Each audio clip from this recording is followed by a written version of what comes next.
आदर और सम्मान के योग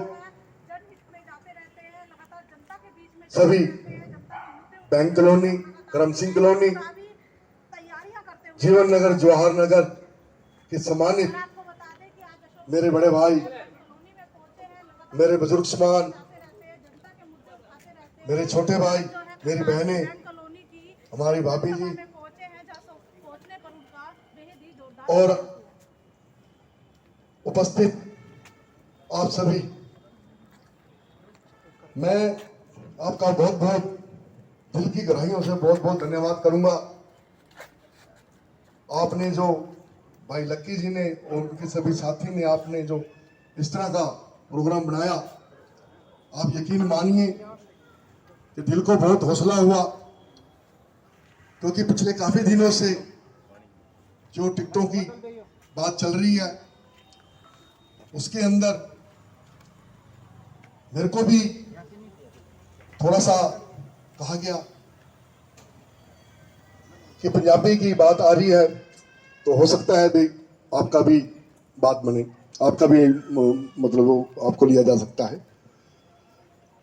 तो मैं सब जगह जाके प्रचार किए, सबसे मिला जुला, सबने अपनी मतलब राय दी, सबने हौसला दिया और सबने यही कहा नहीं हम तुम्हारे साथ हैं, तेरे साथ हैं, अगर तेरे को टिकट देती है पार्टी तो हम तेरे साथ हैं। तो आज जो मेरे घर का जो मेरा परिवार है, मुझे याद है कि मैं अब से तकरीबन हो गए हैं 36 साल के करीब यहाँ पर आपके बीच में आया था। छोटा मतलब बहुत छोटा था, आपका छोटा भाई बच्चे समान था, यहीं रहा कितने साल,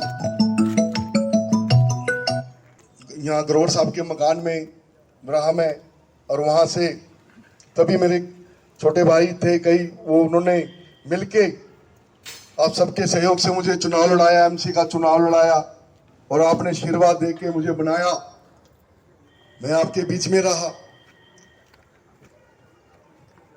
तब से लगातार मैं 1994 में एमसी का चुनाव मैंने लड़ा था, जो आपने लड़वाया था मुझसे और मुझे बनाया था आपने। करनाल में जितने भी हमारे जो रहते हैं सभी को भलीभांति जानता हूँ, हर मोहल्ले का, गली का, हर कुछ जगह सबका पता है मुझे, और मतलब पूरा मुझे एक्सपीरियंस है अपना राजनीति में, जो भी इतने वर्ष से मैं काम कर रहा हूँ, क्योंकि मैं एमसी जब रहा तब भी पूरा कमेटी में रहा। उस टाइम तो कमेटी के, नगर निगम के ये सिस्टम होते थे कि पैसा ही नहीं होता था उनके पास गली बनाने के लिए, या उस टाइम ये ट्यूब लाइट होती थी हमारी रॉड, आपको याद होगा, 94-99 की बात करते हैं, और कुछ दिन चलती, फिर बारिश आ जाती तो फिर कुछ आधी बंद हो जाती, आधी चलती। कमेटी में फंड न होने की वजह से मैं कई बार अपने घर से अपनी जेब से जरूरी जो है वो ट्यूबलाइट वगैरह भी चलो ठीक कराई गई, और भजन लाल जी जब एमपी थे उनके कोटे से काफ़ी पैसे लेके जो जहाँ सड़कें थी पहले तरफ अपने वार्ड में जहाँ दिखते ज़्यादा जरूरी थी वो बनाई गई। तो मैं लगातार मतलब उससे आज तक सबसे जुड़ा रहा हूँ, और मैं आपको यकीन दिलाता हूँ अगर पार्टी मुझे टिकट देगी, आप मुझे विधायक बनाएंगे तो मैं उसी तरह से कार्यकर्ता बन के आपके बीच में लगातार काम करूंगा। जो 10 साल पीछे करनाल वालों को विधायक की जो कमी रही, क्योंकि मनोहर लाल जी को आपने विधायक बनाया, वो मुख्यमंत्री बने, बड़ी खुशी हुई, सबको खुशी हुई, हमें बड़ी खुशी हुई कि हमारा करनाल का विधायक मुख्यमंत्री बना है। करनाल में 4 चांद लगेंगे, नए नए प्रोजेक्ट आएंगे, कई कारोबार आएंगे, हमारे बच्चों को नौकरियां मिलेंगी, क्योंकि ऐसा होता आया है जिस क्षेत्र से भी कोई भी विधायक बना उसने अपने क्षेत्र का चौमुखी विकास किया है। चाहे वो हम सिरसा की बात करते हैं, चाहे भिवानी की बात करते हैं, चाहे रोहतक की बात करते हैं, चाहे आदमपुर हिसार की बात करते हैं, तो उसी तरह से हमें उम्मीद थी। लेकिन आप बताओ कोई भी इस तरह का कुछ भी नहीं ऐसा हो पाया। हमारे हरीश छोटे भाई मेरे हरीश जी ने सारी आपको बताई, मैं ज़्यादा नहीं कहूँगा, क्योंकि मैं जानता हूँ कि हमारा अब हम जो बैठे हैं एक फैमिली, एक परिवार की तरह बैठे हैं, और हम जो बनाया था आपने अपने प्यार से, अपने सहयोग से, तब से आज तक लगातार मैं काम करता आ रहा हूँ। पूरी कोशिश होती है कि हर किसी के दुख में सुख में पहुंचा जाए, किसी की कोई भाई की बात है, कोई समस्या है या कुछ है, वो दूर हो जाए। कोई जरूरी नहीं कि सारी हल हो जाती है, लेकिन साथ खड़े होने से, आने से, जाने से बड़ा इससे फर्क पड़ता है। और मैंने लगातार तब कांग्रेस पार्टी के समर्थन से ही मैं एमसी बना था, और उस दिन से लेके आज तक मैं कांग्रेस पार्टी के साथ ही, उनके साथ उनका ही काम कर रहा हूँ, सिपाही बन के, एक कार्यकर्ता बन के। 34 वर्ष से ऊपर हो गए हैं मुझे पार्टी की सेवा करते करते, और तब से आज तक जितने भी लोग यहाँ पर चुनाव लड़े, चिरंजीव लाल शर्मा जी के चुनाव से लेकर भजन लाल जी ने 2 चुनाव लड़े थे, लोकसभा की बात कर रहा हूँ। अरविंद शर्मा जी ने जब कांग्रेस में थे 3 चुनाव लड़े थे। उसके बाद कुलदीप शर्मा जी ने चुनाव लड़ा था लोकसभा का। उसके बाद बुद्धि राजा जी ने चुनाव लड़ा था। विधानसभा की हम बात करते हैं, जयप्रकाश जी जब थे, जब मैं एमसी बना था तब वो चुनाव लड़े थे। तब मैंने पूरा राजनीति का मतलब अपने जो मुझे ड्यूटी दी गई थी इलेक्शन में। उसके बाद 3 चुनाव स्मिता सिंह जी ने लड़े, 2 बारी यहाँ से, 1 बारी असंध से, फिर 2 बारी त्रिलोचन सिंह जी लड़े।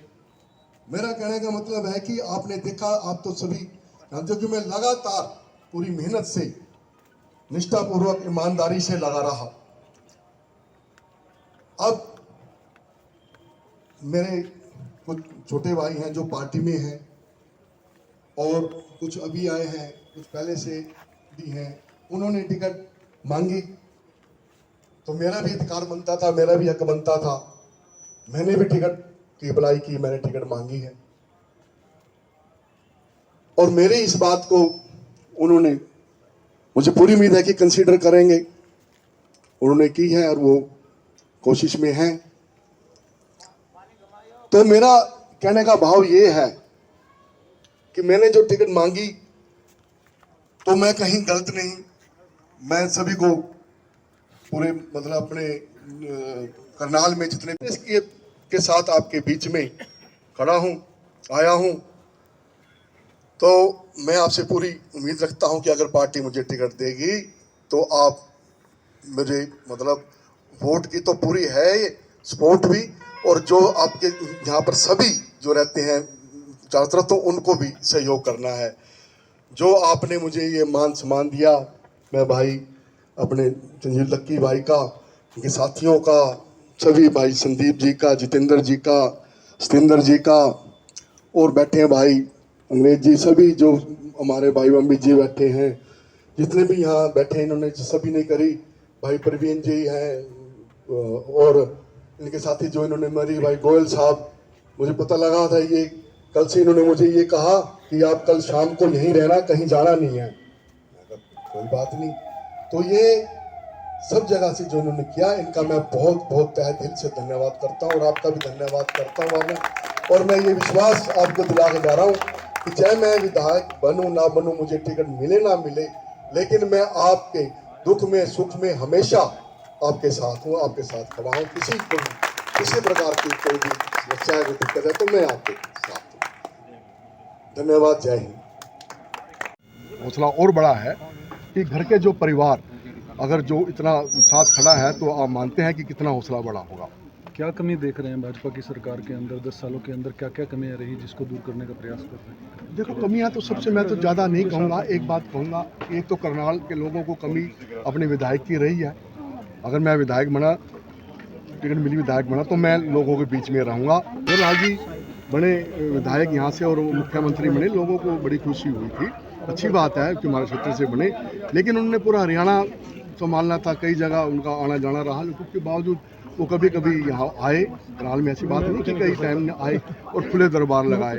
लोगों की समस्या होती है छोटी मोटी, किसी की कोई हॉस्पिटल की है, किसी की चौकी की, किसी की थाने की, किसी की कोई सफाई की है, किसी की कुछ है, तो वो अपने विधायक को मिलके अपनी समस्या को मतलब हल करना चाहते हैं। आप डोर टू डोर जा रहे हो, क्या कमी लगती है पेशी में? स्मार्ट सिटी का नाम दिया गया करनाल को। आप कितनी कमियां जहाँ भी जाएं, आप कितनी कमियां देखते हैं। सुबह कहीं थोड़ी सी बारिश आ जाए, इतना पानी इकट्ठा हो जाता है। सड़कों की हालत देख लो आप, मुगल कनाल से लेके आप कहीं चले जाओ, कहीं देख लो, अब शुरू हुई तो रुक गई। कोई भी काम सिस्टम से नहीं हुआ। पोर्टल की समस्या देख लो, आईडी फैमिली की समस्या देख लो। आप शहर के अंदर एक, मैं ये कह सकता हूँ, मेडकर चौक से लेके बलडी बाईपास तक तो ठीक है, वो सड़क वो बनी है। उसके अलावा आप शहर के बाजार में कहीं जाओ, नारी मंडी के पीछे जाओ, कहीं चले जाओ, इतने दिखते हैं। बेरोजगारी अपराध जो है वो पूरी तरह से बेरोजगारी बढ़ रही है, महंगाई बढ़ रही है, अपराध आप देखते हैं कितने दिखते हैं। लोग आ रहे हैं सरेआम गोलियां चला के रोटी मांगते हैं और खुलेआम घूम रहे हैं, जा रहे हैं। उनका हौसले कितने बुलंद हो गए हैं।